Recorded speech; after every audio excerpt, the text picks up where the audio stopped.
I want to ask you a question. Do you prioritize enjoying your life? Do you have a general goal that whatever you're doing is designed to make your life more enjoyable?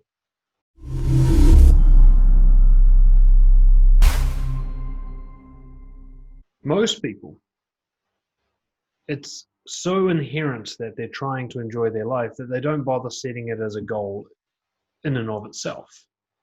All their goals, all their striving and struggle is to have an enjoyable life, apparently. It's important to distinguish the difference between enjoyable and pleasurable. Enjoyable life means you would never swap your life with anyone else. You're confident in yourself. The lifestyle you set up for yourself perfectly suits you.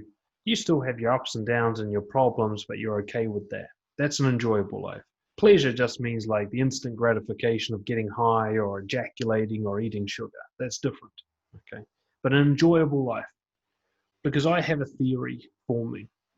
And that is, most people think they want an enjoyable life, but they're actually working very hard to prevent that from happening. Most people are ashamed of enjoyment, and so they try to live in such a way that it's actually impossible to enjoy your life. Now, I want you to just plant that seed in your mind, because after this video, I think you should reflect on the way you generally behave, on how you've behaved in your life, and ask yourself, is that the behavior of someone trying to enjoy their life or trying to prevent enjoyment? This started for me when I read a book called Profit First by, what's his name? Mike Michalowicz? Something like that. I'll post the link below when I publish this on YouTube. In Profit First, he pointed out this really obvious fact, which is there are thousands, millions of companies out there who, financially speaking at least, are trying to make a profit, and yet that's the last thing they do. Many of them don't make a profit. I found out just recently Twitter, the massive giant social media company, does not make a profit. Can you imagine that? Imagine the revenue Twitter makes and they still don't pull in a profit. And the funny thing about profit is it's completely a choice. If you're an entrepreneur, if you run your own business, you get to choose how much profit you make. At any point in time, you can take this amount of money from your revenue and go, that's profit, and leave it, and it's not touched. Now, profit's not the same as salary. Salary is what you pay yourself to survive. Profit is the extra bit you take because your business is doing well. So a lot of people have a business that they want to be profitable, even if it's a business like mine where you're doing it for sort of purpose-based reasons to help people. Financially, you still want it to be profitable. And yet most people's businesses are not, and that's actually a choice they're making. They choose to reinvest their profits in the company. They choose to spend all their revenue.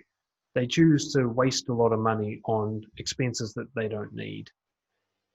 Because in their mind, they're saying they want their business to be profitable, but in their behavior, they take the profit last, if at all. Most of the time, not at all. There are companies out there that generate millions of dollars in revenue and they make less profit than I do because they put it last, whereas I've learned to put mine first. I take it out before I pay my bills and so on. I'm reading this book and I realized, holy shit, this is a theme. I've seen this before. This isn't just about money. I've seen this in life.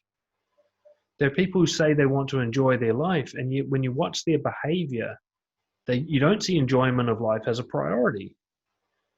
Think of anybody who works a 40-hour job, 40-hour-a-week job that they don't like. How is that putting enjoyment first? It's putting it last. You're saying, I'm going to enjoy myself once I retire, when I'm fucking like 60-something. I'm going to go through decades of misery in my job to then have enjoyment. How could you say that that is prioritizing enjoyment when they could easily be searching for a job they enjoyed more, they could be starting their own business on the side, or they could at least be getting up an hour early and making sure that they have an hour of enjoyable time, whatever that means for them, before they go to work. And yet people don't do it. I think there's a couple of reasons for this. Why is it that people behave in a way that actually defeats the goal of enjoying life? Why do people behave in a way where they can't relax and they're stressed all the time? Why do people behave in a way that guarantees they're going to be socially isolated and lonely and disconnected from people? Why do people behave in a way where their body is going to end up functioning poorly? Why would they do this to themselves when it's clearly not enjoyable? And yet, why would they claim that they want to enjoy their life when they're behaving in such a way? Two problems. First and foremost, enjoyment is not pleasure. Enjoyment requires a little uphill effort, and then there's a nice long downhill of enjoyment. Okay. And that's generally the theme I see. So, for example, if I want an enjoyable social life, I have to say no to people who aren't good for me. I have to initiate conversations with people I'm interested in. I have to put myself out there by being vulnerable and honest. It's these little uphills. They're not actually that hard to do, but they're not immediately pleasurable. Okay, they require bravery. Sometimes it gets my heart pounding. Sometimes my palms sweat. Sometimes it feels like a bit of a hassle. It's like this little uphill. The downhill follows quickly after. Once I initiate the conversation with someone I like, if we get along well, we have a great long conversation. It feels awesome, right? Now, what most people do is they try to take the downhill first. Just say yes to whatever they're invited to. Just stay home because it feels more comfortable than putting in the effort to go to the dance class and so on. They take this little downhill, and then that's followed by a big, strenuous uphill. Like if you've ever been stuck in a conversation with someone you don't like because you don't have the balls to confront them and leave that conversation, it could be hours of just superficial noise that just makes you want to die, right?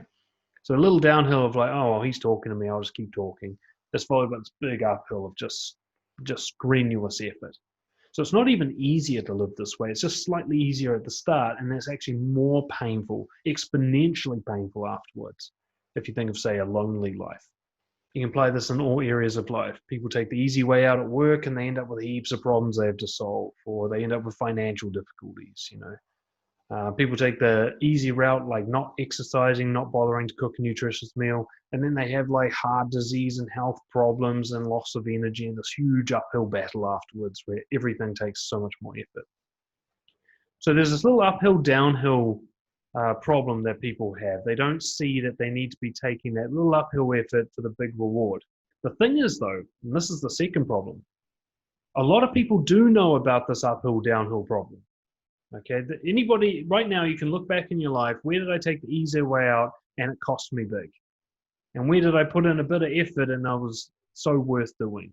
Effort not the same as hard work, by the way. Effort is like courage, honesty, initiative, leadership, not like pushing hard. So a lot of people know that, but yet they still don't do it. And this is where I think the biggest secret problem comes in. We're ashamed to enjoy our lives. This memory popped up for me a while back. Sitting in school, my friend and I were sitting in the back of the classroom, and we had straws, and we were making spitballs, and we were like having a war, like trying to spit like paper in each other's faces. Sounds gross, but at 13, this is the height of enjoyment, right? This is life to the max, especially in the classroom. The teacher caught us doing this, separated us, humiliated us in front of the class, punished us for this, and then told us to focus back on the class. Very common classroom experience for children of all ages. You do something fun, you get caught, you get told that it's harmful to everybody, and then you get told to do the boring, serious thing instead, which you're then rewarded for. This is a very classic thing that happens both in the home and in the school life, which is if you're caught doing something fun, you're punished and told that it hurts other people as well as yourself. It's bad to do. It's lazy, whatever. And then secondly, if you do the serious, boring thing that you hate, you're rewarded. You get paid to do your chores. You get an A on your assignment for trying really hard and studying and so on. Okay. Some people are lucky that they enjoy the stuff that society rewards, but most people don't, at least not consistently. So what happens is people who do actually try to put a bit of effort in, and you see this in self-development all the time, someone starts putting the effort in, starts doing the little uphill activities that are required for a good life. They get onto the downhill, things start going well, and then they just stop doing it. They actually kill things once they're getting the reward. They start to avoid success that they can now generate. I used to see this myself all the time. I was building up the courage to go and initiate conversations with women that I was attracted to. It's very strenuous to do this. Lots of fears and anxieties to overcome, especially if you're doing it sober during the day, big risk of rejection, etc. I was going to do this. I'm like, I've got to get over this fear. I was pumping it out. And it started to go well, which I didn't see coming. I was actually gearing up for a lifetime of rejection. I was doing this just for bravery. But then every now and then a girl would smile and she would like me and we'd interact and the conversation's going. And as it's going well, after the initial high of like, holy shit, this is actually going well, I'd start to get kind of an agitation, a fear almost come up. And when it did, I would end the conversation early. Maybe try to get their phone number or something, or say, I've got to go. It's like I was trying to, in my mind, I was trying to end on the high note. But actually, there was no reason to end. Like, if I was going to die tomorrow, I might as well stay in a good conversation today. Like, it's going well. Why would I leave? As I explained to a client this morning, it's like you go to a restaurant, you get this Michelin star meal. It's beautiful. You have a couple of bites, and then you throw the rest in the bin and go, give me something shit to eat. Like, why would you do that? That makes no sense. And yet people behave like this so often. They finally get onto that downhill, which they earned. They finally get into that good space, and then they just sabotage it. People sabotage their finances once they're finally making money. People sabotage their health once they're finally making progress. People sabotage their social life once they finally get over social anxiety. Why? Why would we stop once it gets good? The only thing I can find to explain it is that we're ashamed of enjoying our life and we deliberately complicate it, stress it out, and sabotage it because we secretly feel like we're being a good person if we're miserable and suffering. People are proud of being busy. Have you noticed that? Why the fuck would you be proud of being busy? It just shows you're a failure, right? If you're busy, it means you don't know how to manage your time. It means you haven't sorted out your priorities properly. It means you're not enjoying your life. Why the fuck would you be proud of that? And yet people are. All of us, really. Have you ever been in one of those conversations where you're battling to prove that you're the busiest or that you're suffering the most? Why the fuck do people compete to say, I'm the one who suffers the most? Like, well, here's your medal. Well done. It doesn't make any sense unless there is a pervading shame throughout society. Enjoying your life is bad. Look how much we rag on people who have a great life.